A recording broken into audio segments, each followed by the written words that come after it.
আপনাকে যদি মাত্র ১০ মিনিট সময় দেওয়া হয়, তারপরই বোমা বিস্ফোরণে মাটির সাথে মিশে যায় চারপাশ। গাজার মানুষদের প্রতিদিনের জীবন এখন এমনই। কেউ দ্বিতীয়বার ঘর ছাড়া, কেউ বা পরিবার হারিয়ে নিঃস্ব। ধ্বংসস্তূপের ভেতরে তারা খুঁজছে বেঁচে থাকার সামান্য জায়গা। কিন্তু আসল প্রশ্ন হলো, গাজার মানুষের জন্য কোথায় নিরাপদ আশ্রয়? গাজা শহরের প্রতিটি দিন এখন মৃত্যুর ছায়ায় ঢাকা। ফিলিস্তিনি পরিবারগুলোকে ইসরায়েলি বাহিনী বোমা হামলার আগে মাত্র ১০ মিনিট সময় দেয় এলাকা ছাড়ার জন্য।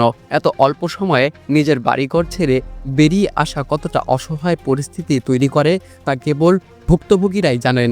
এই যুদ্ধে অনেকের জন্য এটি প্রথম নয়, দ্বিতীয় কিংবা তৃতীয়বারও ঘর ছাড়া হতে হচ্ছে।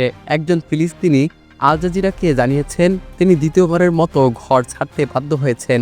তার কণ্ঠে ছিল অসীম যন্ত্রণা। তিনি বলেন, আমাদের পক্ষে বেঁচে থাকার মতো কোনো জায়গা খুঁজে পাওয়া প্রায় অসম্ভব হয়ে দাঁড়িয়েছে।